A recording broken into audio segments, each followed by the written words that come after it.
All right. So good evening, everyone, and welcome to the Career in Digital Marketing event tonight with our special guest of honor, ROI DNA. So I'm going to introduce them here shortly, but my name is Corey White. I'm the Employer Relations Partner within our Career Services Department here at Southern New Hampshire University. And just a couple of quick housekeeping items tonight.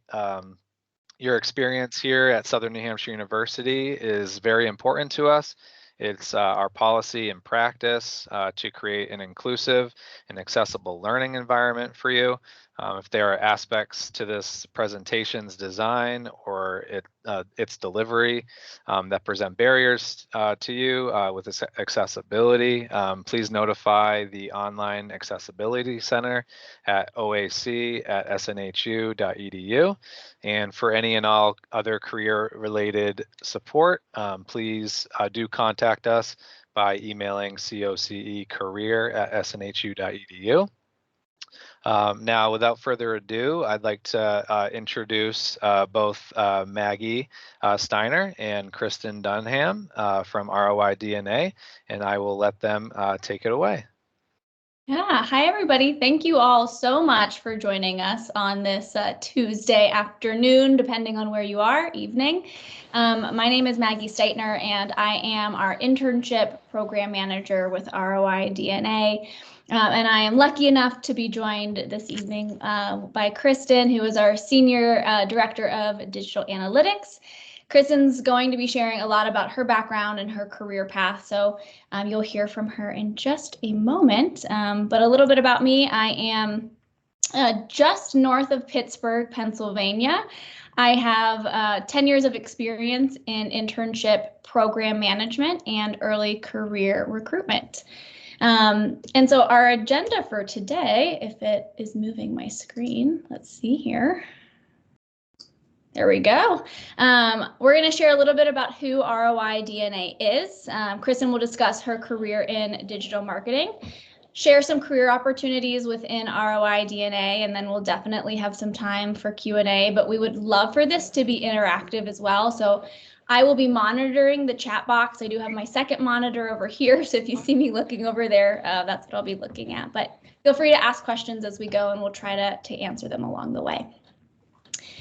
So a little bit about ROI DNA. We were founded in 2009 in San Francisco, and we are a full service digital agency in the B2B space.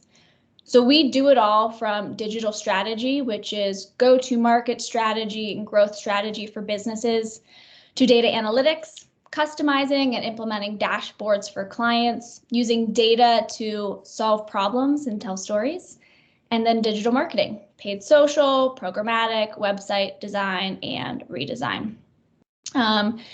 So as I mentioned, we were founded and we had an office in San Francisco. In 2019, we opened a second location in Austin, Texas, at a WeWorks. Pandemic hit. Everybody loved being remote. Nobody missed the San Francisco traffic. We were eliminating the carbon footprint by less emissions, so better for the environment. We made the decision to go fully remote.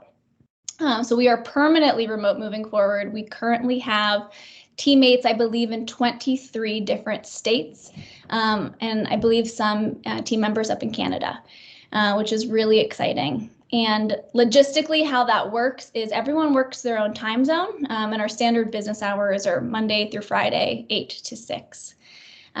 We've done 10 billion and counting in client revenue, and these are just a few of the clients that we have been lucky enough to work with. You might know LinkedIn, Dropbox, Salesforce, SoFi, just to name a few. Our mission as an organization is to make a ginormous impact on our clients' success. And I will censor myself in case there are children around, but our vision is to be the best darn digital partner in the universe. And we have 4 core values. The first one is do it right. Integrity is at the heart of every decision that we make. bring your whole self to work. We are a 100% inclusive organization. Introvert, extrovert, it does not matter to us. We want people to feel comfortable being their authentic selves every single day. Be inventive, thinking outside of the box, kind of stepping outside of your comfort zone. And then the last one, probably the one that is kind of we're most popular for, most known as the no a-holes, which is, again, enough said there. And I think one thing that really sets us apart as an agency is our culture. We are a culture first and a people first organization. With that shift to remote, we've been very intentional with what that culture looks like moving forward. We do a lot of fun things like weekly or bi-weekly social hours, monthly yoga, monthly wellness, and we have a strong commitment to diversity, equity, inclusion, and belonging. So I already mentioned 100% inclusive, but in addition to that, we also have a 75% female leadership team and a DEIB council. So that is just a little bit about us. So Kristen, I'll kick it to you. Awesome. So excited to be here to present to you guys. Big thank you to the team here. So my name is Kristen Denham. I'm the Senior Director of Digital Analytics at ROI DNA. So what does that mean? So analytics is pervasive in everything we do. I'll go over our pillars here that kind of outline what we do at ROI DNA as Maggie outlined here. But you know, in terms of analytics as a career path, you know, whether you know it or not, analytics is in everything we touch. It's in the social media that we use every day. It's in flight paths to map out where your plane is going to go. It's really in everything we do every day. So that's why I love working in analytics. But to drill it down to how we use analytics in digital marketing, that's really what we're going to focus in on today. So you can see the box around that second pillar, which is really the team that I manage. But what's great, again, about analytics is it's ever pervasive. If you're working in digital marketing, you will always have some type of analytics that you'll be either hearing about, using for insights, using for reporting. And that's really, you know, what the focus is of digital marketing. So, you know, to look at kind of the breadth here that ROI supports, which is a full service digital marketing agency. And so you may say, what does full service mean? Full service means that we host the entire track of services that you can really have as an agency. So some agencies may be creative focused and they may just do design work. Some agencies may be development focused, just may work on setting up website architecture. We do it all in terms of all of those different tracks, and you'll see that here. So digital marketing in terms of the full service means that you're providing digital strategy. So you can see what's underneath here in terms of what we support at ROI DNA in terms of digital strategy. So go-to-market strategy, which means how do you put a client or a company out into the market space? How do you make them profitable? What's the strategy of getting them out there, putting their products forward, getting their brand forward? They also could do an ABM strategy, which is called account-based management strategy. And I won't go over, you know, each one of these, but overall, that bucket of digital strategy is aligning a company about how they want to move forward into a market or into the space. Digital analytics, as I mentioned before, is the team that I manage and the one that I'm most proud of, and it really touches everything that you do in an agency, whether it be creative or it be performance marketing or strategy. So underneath that is analytics architecture, which I'll show you guys in just a little bit. If you think about an architect building a house, that's the same way that we think about it in the analytics field. You have building blocks of what you want to track across a site, across a digital campaign, maybe hosted on LinkedIn, maybe hosted on Twitter, on paid search. And then you have other third-party systems that you want to connect into. So if you think again in that idea of building blocks, that's what we think of analytics architecture. And then there's reporting. So when you build the house, you also have to understand how the house works. You have to make it, functional. And that's really the reporting aspect of it. So you want to understand basically what's going on in the house. Is your heater working? Are your pipes clogged? That's what reporting really does, is it tells you how well different systems are working. And then you have insights and analysis, which my team focuses on, which is basically recommending what to do next. So, in that same kind of vein, if your pipes are clogged, you got to call a plumber, or you got to go in there and fix it. And so that's the analysis part. And, just bear with me as I'm giving you these examples. I'll get into the marketing examples here, but just kind of giving you a frame of mind here. Next is attribution modeling. So attribution modeling is kind of, a little bit more sophisticated in understanding your return on investment. If you are a client coming to an agency like ROI DNA, you're paying that agency to basically support you to grow your brand, to help you generate more revenue. And so attribution modeling is understanding what's working in the market. So it's basically saying, what are you putting out there that's driving that action for me, and at what timing? Next, we have predictive analytics. So that's really some more, some more advanced areas of being able to understand, if you pull these levers in the market, if I decrease my spend, or if I take out this campaign and market, what's that going to mean for my end goal or my end state? If I decrease spend, am I still going to get the same amount of customers, or are my customers going to decrease at the end of the day? And then finally, A/B testing. And really, A/B testing, I think, is what people know of most when they think of testing. So if you think about when you're on a site and you go to a landing page, and you'll see maybe there's one header in there, or one image, and then you go back to the site and there's a second image, they may be doing an A/B test or seeing what resonates the most with you.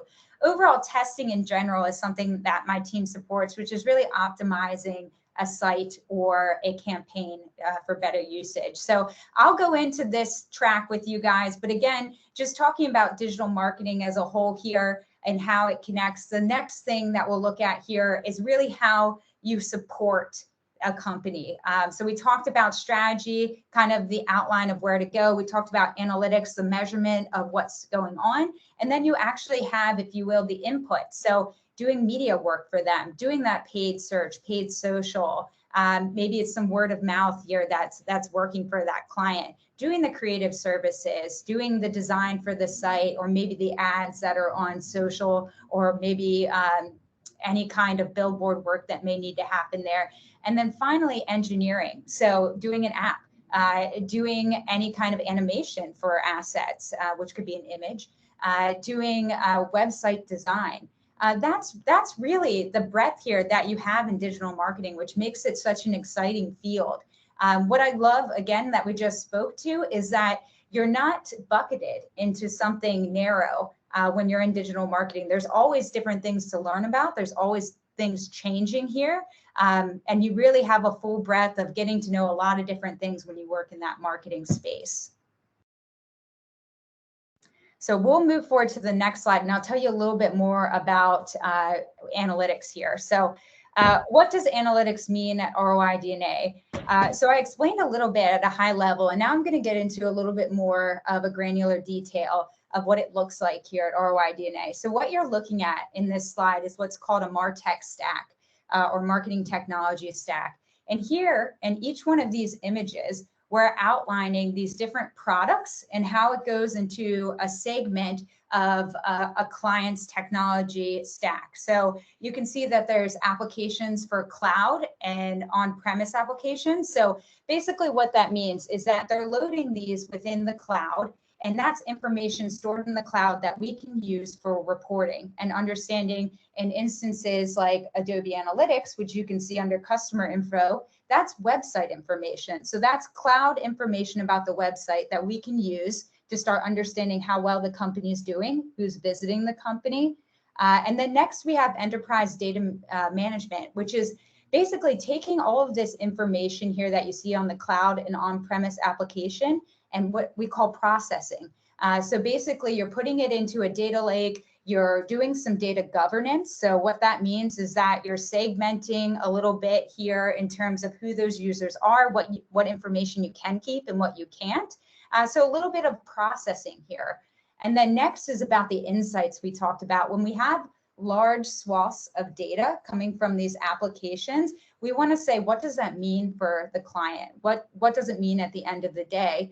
And then finally here is the customer experience. So we talked about A/B testing. And so a lot of these products here that we have are basically ways that we can understand the customer experience. We have Adobe Target, which is an A/B testing tool. So when we have this data here in the insights phase, let's say, people on mobile devices are not converting. And so what we could do from that learning is that we could make a mobile specific design to make sure that we're seeing a little bit more conversion activity. So that's just an example of an insight here. But what I really want to make sure that the group here acknowledges is that when we talk about analytics, it's really talking about different types of data and how we connect them. So that's the biggest takeaway I want you guys to take from this slide, and really how analytics comes into play in marketing. It's acknowledging that there's a landscape here of data, and there's different connective points and different points where we're gathering, and there's different points where we're processing, we're driving insights, and then we're taking those insights, and then we're doing some kind of action after that. All right. So, that was all about how we first take in the MarTech stack and understand, what's going on with the client. The next part, when I talked about, really driving the actions, this is an example of just a blueprint that we would provide a client. So we would talk to that client about the objectives that we're trying to reach here. So the objective could be driving product sales by 20%. And then we talk about the strategy that we want to basically outline with that client to hit that driving of sales. And then we talk about the setup. So how long is that setup going to take? Who's it going to take? Who's going to be involved? What kind of inputs are going to be needed in terms of platforms that you may need to run on? And we'll just talk about paid media here. So we'll talk about paid social or paid search. And then what kind of assets are you going to have to load within these tools? So that would then lead you to the execute stage here, which is basically running all those activities. So you've outlined the setup, you've outlined the strategy, then you've got to build it. You've got to build it, and then you have to learn from that build. You have to report on what's going on, and then you have to optimize where you see areas or gaps where you're not hitting those expectations. And then you basically keep on deep diving on that. So whenever we talk with clients, and the really important thing about analytics is knowing that you're not just setting up analytics and then you stop. So it's something that you're continuously optimizing. So, if you think about, your whole process of learning here, there's never a point where you say, great, I've learned everything. I'm putting down my books. I'm putting down, the job for the day. There's always something else to learn. And that's very much how you can take that into the business realm here with jobs, is that you're continuously supporting the client and figuring out what to do next. And that's really, the execute, test, optimize, and scale. Scaling means, what can I do next? So you've set the client up to hit this goal. What's the next goal that they need to hit? So when we figure out the architecture of the client, when we looked at that MarTech stack, the next thing that we do is we outline the strategy that we're looking at, and then we'll go to the next slide and we'll talk about what happens next. Okay, so what happens next is building out the reporting system. So once we've got that strategy in place, one of the big things that's really popular in analytics is data visualization. So maybe some of you have seen data visualizations before, if you've heard of Tableau, Power BI, Domo, and even if you've worked in maybe some social media tools or some paid media tools, you'll see visualizations of KPIs or key performance indicators or any kind of metrics. And really what that is you're having information that's presented in a visual form. And then you have to talk about what that means to a client.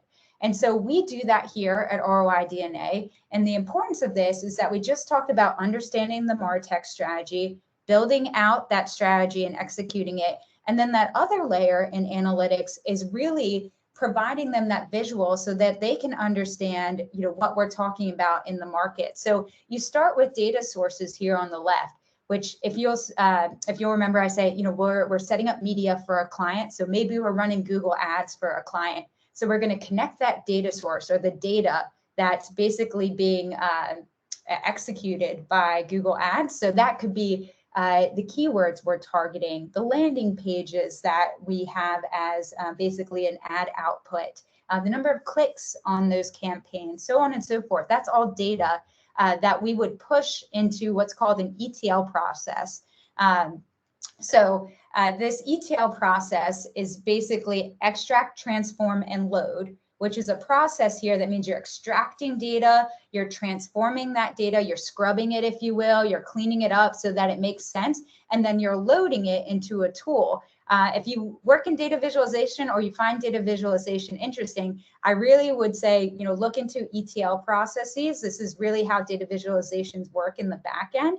And this ETL process then pushes into a third-party tool like a Tableau or a Domo or Power BI, which are called data visualization tools. And they give you these pretty visuals that you guys might be used to. Again, if you've worked in any kind of paid search or paid social, or even in Excel, you guys know when you put together those Excel charts, what these data visualization tools do is they automatically show you these charts on a daily basis, and they update it on a daily basis to show you how you're performing instead of having to manually pull down that information and do that manual activity in an Excel sheet and make those charts and those tables.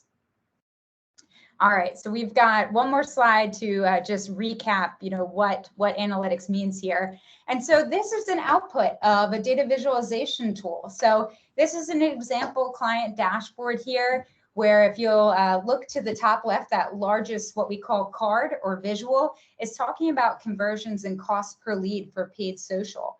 So, this is basically information for the client to say how well we're doing the campaign work for them. And they can get insights here, and we can get insights here as an agency to see this is what we do next, or this is how well we're doing our job, or we're doing our job not so well in this aspect, and we really need to look at that. So an example here could be if you look at click-through rate, which is in the second row here, it says CTR paid social, the first one on the left in the second row. So you can see that there's a downward trajectory here. And whenever you see a downward trajectory with a click-through rate like that, that's something that this visualization is helping aid somebody understand this is not what's supposed to happen. Overall, you want a click-through rate for this campaign to go up. So you want somebody to click on a campaign and go to the site. So they're clicking through. And so if we're having a downward trajectory, that means we need to move on something. We need to inspect what's going on here. And that's really what this data visualization tool is helping people do. It's helping them understand what to do as their next steps. So I'll just pause there and see if there's any questions before we go on to the next couple slides. But overall, to the group here, what we just outlined is, what digital marketing is in terms of ROI DNA as an example agency and how we perform that. So analytics is the focus that we looked at today, but you can see how it touches all of these other different fields in marketing and how we look at analytics. I'm not seeing any questions in the chat at the moment. I saw a thumbs up though, Kristen. Oh, perfect. Okay. All right, so we can go on to the next couple discussion points, which is really how I got into marketing and analytics specifically. And then we're going to talk about what a day in the life looks like. How I got into marketing is I studied anthropology and marketing in college. So funny enough, I did not think I was going to go into marketing. I really wanted to be an archaeologist. And so this picture that you're seeing in the far upper left was actually an archaeology dig that I did as part of my studies in college.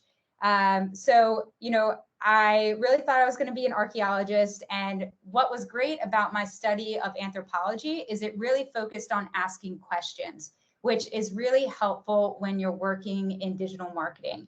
Because in digital marketing, it's all about finding solutions, and it's all about asking questions of the market, the industry, what you're doing. And so a really good cross education for me to really not only just see marketing as a task with lots of different ways that you could go into it. So just specializing in one specific thing, but having that anthropology degree also helped me understand that, oh, should I ask a question about this? Thinking of it in a different frame, if you will.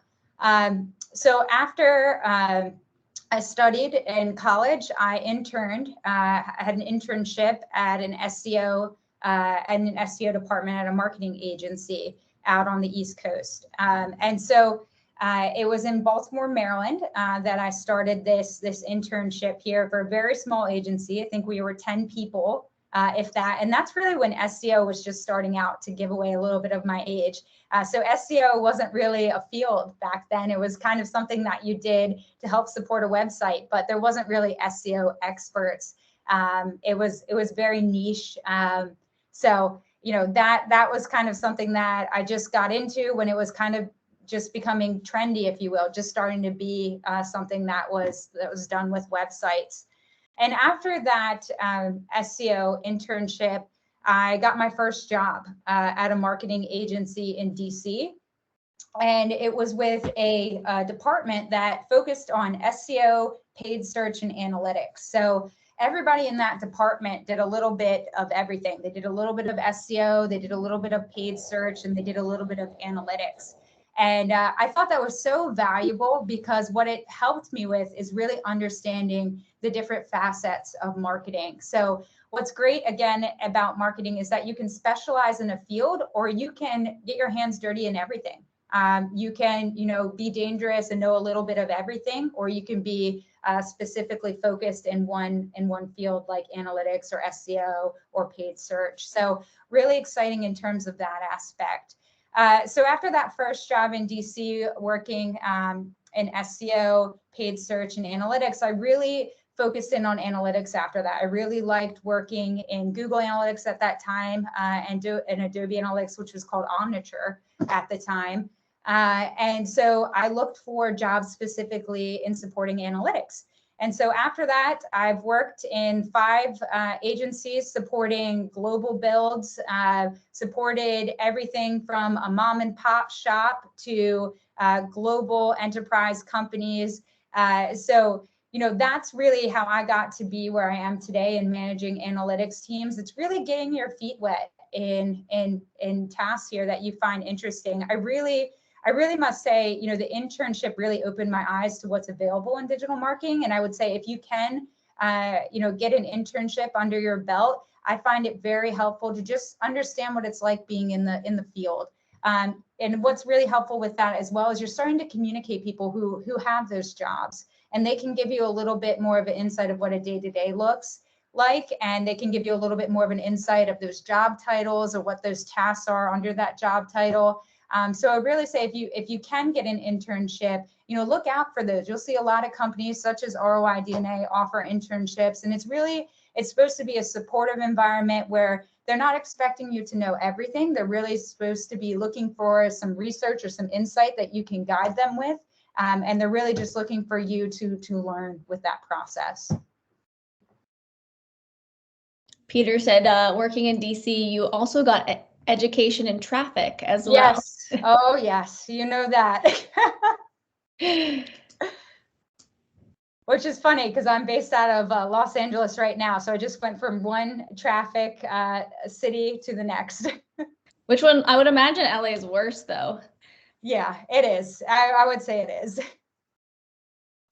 So a day in the life of a marketing agency. So I would say this is pretty typical from all agencies that I've worked at. And I try to make it in a frame of mind here where, this could really be any role. This could be somebody who's interning to somebody who is a director. So what does your morning look like? So your morning, you're probably having your cup of coffee or tea, bagel, I don't know, shake, something. Hopefully have some breakfast in the morning here, and then you're logging on, whether you're logging on in person there at in a building, or if you're doing remote work, and you're probably responding to emails. First thing that you're looking at is probably responding to some emails. You're probably looking over your task list and your week that's about to happen. You're probably looking at what meetings do I have in a day? What projects do I need to follow up with? So really aligning on that work that's going to be throughout the day and throughout the week. And then mid-morning is usually that collaboration time. So you probably sent out a couple emails at that point, and you're probably starting to join some calls. So whether you're remote or you're in person, what I always see, no matter if you're working at an agency, any company, you're going to have to communicate and collaborate with people. And that's something I really stress when I give talks, is that, really hone in those soft skills as well as those hard skills. You're going to have to work with people every single day. And it's so great because you get to learn something from somebody, every single day with that. And you get to educate people, and you get to hear other people's thoughts and processes. And it's really important to learn how to listen and learn how to communicate, because that's really how you move things forward, really in any job. So, part of mid-morning is probably going to be working on those collaborations. So you're maybe are joining some status calls. Status means giving an update of what that project looks like, telling, where you are in a task, or maybe you're reviewing some client reports. If you're working in analytics, maybe you're checking on some integrations, some data sets that you set up, or you're outlining tasks that need to happen in the next couple weeks. And then you're going to message team members, or be in a call, or be in a meeting with them, and tell them, hey, this is what's going to happen next. Here's my vision. Here's what I've been working on. So it's really mid-morning, I would say, is your collaboration time.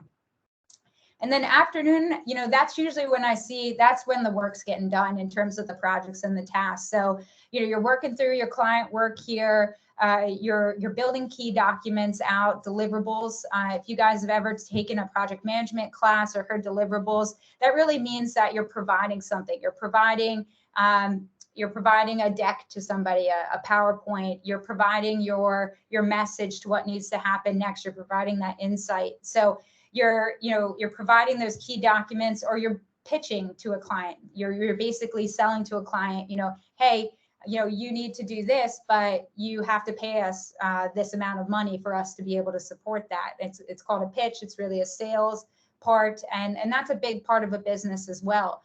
So how business makes its money, and this may sound, kind of no duh to the group here, but, I do think it's good to outline is how business makes its money is selling its services or selling its products. And that's something you continuously have to do to be profitable. And so you continuously have to sell your products, your services, and even in agency, we're selling our services in digital marketing. So we continuously have to be pitching and telling our clients, here's what's next for you. And then finally, you're getting towards the end of the day. You had your 3 p.m. snack. You're wondering what you're going to have for dinner, and you're responding to clients. You're closing out your tasks for the day, and you're sending your final presentations that are going to happen maybe in the week. And basically, you're setting yourself up for the next day. So this is, I could say, a day in the life of really any marketing agency, but I could say this could probably fit a lot of jobs, not just in marketing. And that's what's really important, is understanding that there's going to be different phases of what you're doing throughout the day. And that's exciting, really exciting. And just kind of acknowledging that it's really a collaborative process. Some people, depending on what their outlook is for their job, they may have a little bit more task focused time where you're sitting down doing the work. More people may have more collaborative time. But this is really what I see, is that, it's really aligning on what you have to do. Collaborating, working on those projects, and then reiterating what's happening next.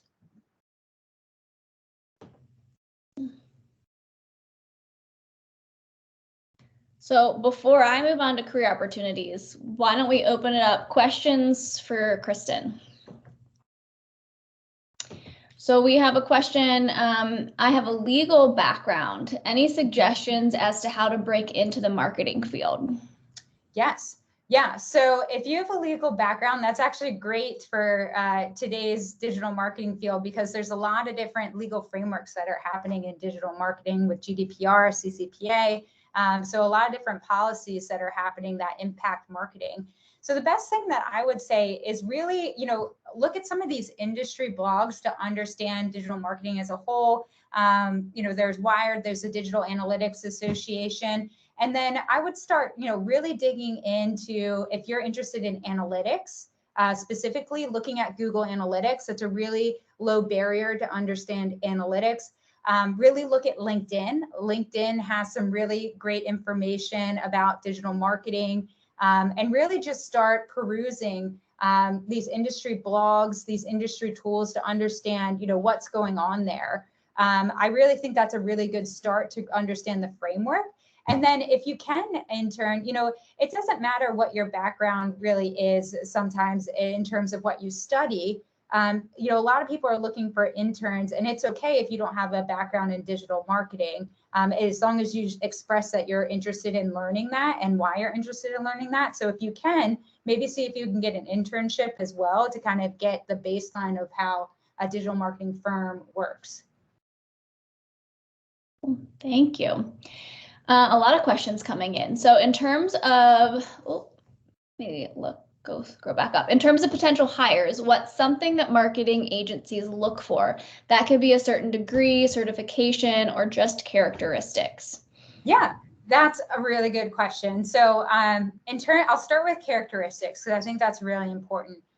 In terms of characteristics, I think the most important things that I look for, and Maggie, you could probably say the same thing here, is interest. Interest in what your intern role is, interest in the organization as a whole, and really being able to express, where you're at and why you're interested in this specific role. That goes a long way. I'll tell you that. If you've done your research and you can tell that person who's interviewing you why you're interested, that goes a long way. Again, a lot of these hiring people, so, myself, Maggie, we understand that you're not going to know everything that somebody like myself or Maggie would know, coming in as an intern. So if you can talk to that interviewer and tell them, I've done my research, this is why I'm interested in marketing. Here are some of the things that I find interesting. I've done these blogs, research. This is something that I find particularly interesting, whether it be paid search or analytics. If you can communicate that, that goes a long way. In terms of degrees and certifications, so for me, working in the analytics field, I look to see if they know about Google Analytics, which is, again, an entry barrier to understanding analytics. And I would say, guys, if you're interested, there's a ton of information online about Google Analytics. You can get certified today in Google Analytics. It's free, and it really tells you a lot about measurement, strategy, and marketing. And so that's something that I look for. In terms of degrees, that's variable to me, again, as long as you show, that interest or that experience. But, I do think that now, especially now, some of these classes in the marketing fields, in the communication fields, are teaching analytics as part of their programs, and teaching a little bit of the marketing principles that we use in a day-to-day. So I do think a degree in marketing is helpful. I wouldn't say it's the end all be all, but it's very helpful. In communications, definitely helpful. In engineering and computer science, information science, very helpful. But I wouldn't say, if you're not in any of those, don't feel like you've taken that path out of your view. There's something that you can always learn. When I went to school for marketing, but analytics wasn't a program that I could understand in my classes. Not that I couldn't understand it, but it wasn't available to me. So just know that you can learn it. But I think it's good to kind of know the principles of business. Yeah, I would. So to add to that, I know with a lot of the positions that we're looking for, even if it's page social or SEM, we are looking for people that can really understand data, because it is part of, like Kristen mentioned earlier, it's part of everything that we do. We're looking for people that have had either hands-on experience or just classroom experience. I know a lot of colleges are using things like Tableau, Python, R, so some experience in those different kind of platforms as well. Kristen, so besides internships, what are the first types of jobs a marketing graduate should look for? Oh, yeah. So I would say it depends on what you find interesting, which is really why I think it's helpful if you guys look on LinkedIn or if you look on any job boards, they'll give you a job description and you can start understanding if that's something that you find interesting or not and what they outline in their job description. So I would say, if you're looking at digital marketing, you're looking at an agency, I'll talk about a couple different tracks. So if you're somebody who says, I really like marketing, I'm really a people person, but I don't necessarily want to be running the campaigns, there is an account manager track. So account managers, they basically build the client's tasks or projects out. So they sell to the client, they make sure the teams acknowledge, what's going on in terms of tasks or project for a client. They're really the communication person and the point person of, how we sell to a client, how we communicate, as I mentioned before, and what we're running in terms of a project wise. So that might be something you find interesting if you don't necessarily want to be running a campaign, but you still want to be, selling, you still want to be working in the marketing field. You find that you're a very people-oriented person. You love, being able to chat with people and really, digging in there of seeing, what they need and how we can support them. So there's account manager track. If you really like building campaigns, and what I mean by campaigns is, maybe you're in social media or like social media and you want to work there, or maybe you work in paid search or want to work in paid search. If you can find a media department, there's different tracks within media that's all about building out campaigns, working in different types of structures of different media platforms. Like I mentioned, paid social, paid search, programmatic, content syndication. Again, if you start Googling in some of these publications like Wired, or if you look also on the DIA, the Digital Analytics Association, they'll give you some descriptions of these roles, and that's another track. So if you're more campaign oriented, like to be building out things, that's a track. If you like data, like I do, if you love asking questions about data, look into analytics. If you like building websites, look into development. If you're in design, graphic design, but want to maybe do a little bit more of an analytics focus, there's UX, user experience, which is all about how you're designing a site based on how users are using the site. So those are a couple examples of things that you may want to look at if you're looking at digital marketing. You answered the next question, so I'll skip over that. I think I can take this one. Would you recommend the internship path for someone finishing graduate studies in marketing who has work experience but less experience in the field? So I'll just speak for ROI DNA. Because we are a fully remote organization, I mentioned this in some of the chats earlier, you have to be a self-starter, a lot of self-discipline in this remote world. But I think a disadvantage of the remote world is you also take away the sitting next to peers and teammates that are around to help you all of the time, right? You have to be able to feel comfortable reaching out to everyone on your team. And because of that, typically our full-time positions, we are looking for someone usually with at least 3 years of experience in marketing. So I would say if you are enrolled in a MBA master's level program, we do actually have internships that are specific to master's and MBA students. Now, there are some other there are other agencies out there that might not require 3 years of experience, and they might just have entry level roles. So I would just say it probably depends on the agency there. Okay, let's see. Is there a marketing department there is a marketing department within my firm. Should I start with them, and how?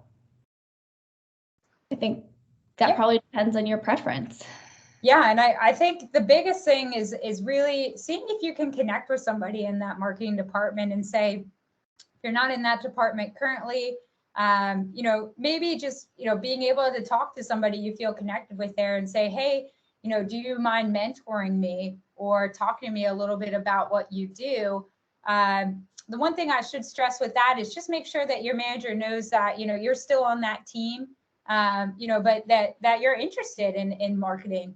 That, that's the best thing that I can say with that, is that whenever you're expressing interest in learning different disciplines, it just helps you, build that stronger repertoire, if you will, of just knowing the company as a whole. And so, if you're not in marketing currently, I would say definitely feel free to just reach out to somebody you feel comfortable with, and just ask them maybe if they could be a mentor, if they could just maybe have coffee with you or tea, a snack, and just kind of go over, what they do and how they got to the role that they have.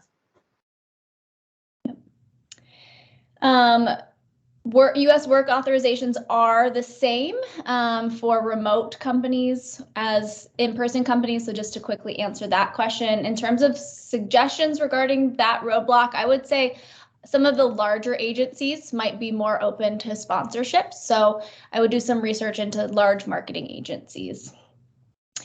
I live in Hawaii currently. Is that common among roads?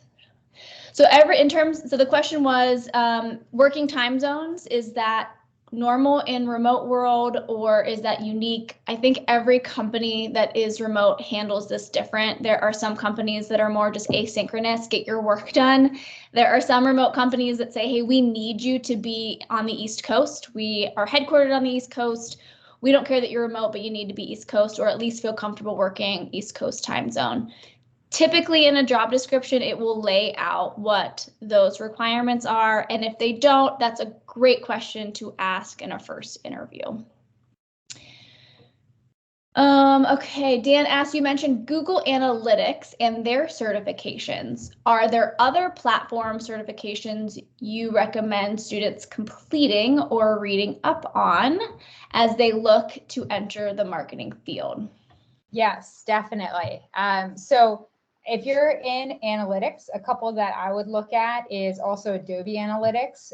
So that's another big analytics platform. If you are interested in doing CRO or testing, like A/B testing, I'd look at Google Optimize. I'd look at Optimizely. Those are some ones, some platforms that are pretty easy to understand. If you're looking at paid search, I'd look at Google Ads or Bing Ads. If you're looking at paid social, really, if you Google LinkedIn, Twitter, Facebook ads, Facebook Campaign Manager, it will, or Twitter Campaign Manager, and LinkedIn Campaign Manager, it will give you a lot of information on how you set up campaigns, how you work in that platform. So those are just a couple. Google Analytics, as I mentioned, it has a free certification. I actually think Adobe Analytics changed over and has free certifications now too.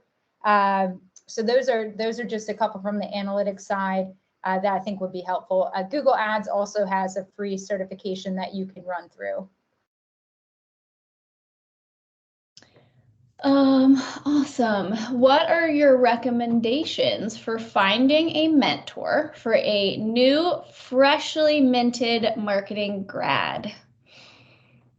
That's a great question. Yeah. So I would say, how I've done it in the past is if you know anybody, it could be a family friend, it could be a professor, it could be a friend of yours who is working in the field right now, and really be open with them and say, hey, I've just graduated and I'm really interested in working in marketing. Can you tell me a little bit more about your experience? Sometimes maybe those friends or those family friends or, or somebody like that also has an internship available within their organization. So I would say, don't be afraid to network. Networking is really big, even though we're in a different type of landscape where, you can network remotely now. There is some network job fairs that are all remote now. I would say, first try to see if you have anybody familiar with you that you want to connect with that's in marketing.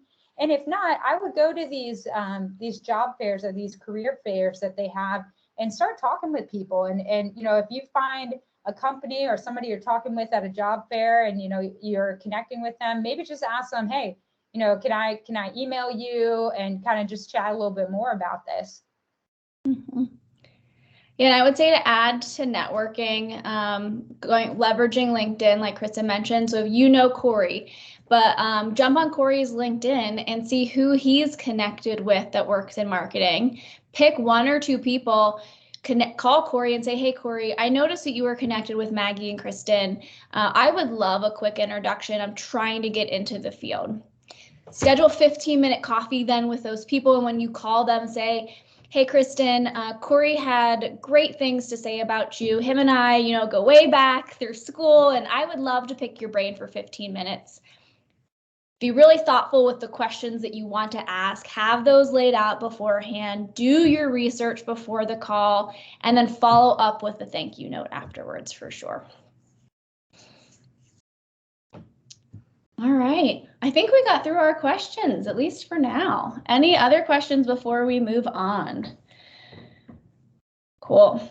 So career opportunities with ROI DNA, I think I forgot to mention earlier. So again, we've been around for over a decade, but we actually really feel like a startup right now. We have doubled in size in the last 6 months. So May of 2021, we were a team of 50. We hit 100 people at the end of 2021, early this year, and we are on pace to double in size again this year and hit 200 people either sometime at the end of 2022, most likely. So super growth mode, which is very exciting. Right now, we have 22 full-time positions listed on the website. I'm pretty sure almost every single team is hiring in some capacity, but I couldn't fit them all on this page, but just to highlight a few, our client services team is hiring, digital advertising services, and our digital analytics team is hiring. We also have 3 different MBA master's level marketing internships available for the summer of 2022. We will be hiring 2 new search engine marketing interns, 2 paid social interns, and 2 data science interns. So if you are interested, we are actively interviewing for those positions. So I would get online today or tomorrow and apply. And then if you are in an undergrad program, we will not have any undergrad positions available for this summer, but we will be opening up some of those positions in the future, either in the fall or potentially in the spring of next year. So just keep checking out the website throughout kind of the year. A little bit about the MBA master's program. It is a 13-week summer internship that takes place June 6th through September 2nd. Interns are expected to work a minimum of 30 hours a week, but you can work up to 40 if you want it to be a full-time position. It is a paid internship at $25 an hour. So I know we are coming to time. I wanted to give everyone the opportunity to take down my contact information. You can shoot me an email at msteitner@roidna.com. And if you are interested in applying, you can go to roi.com and click on our culture page, and all of the job descriptions are listed there. All right, well, thank you everyone so much for joining. Kristen and I can definitely stay on for a few more minutes to answer any questions, but I appreciate the time. Yeah, thank you both Maggie and Kristen today for a wonderful presentation and very thorough, and I loved all the questions from the participants as well. So yeah, we'll stay on for a few more minutes. If there's some extra questions, feel free to unmute yourself and ask away, and or if you're more comfortable asking your question in the chat.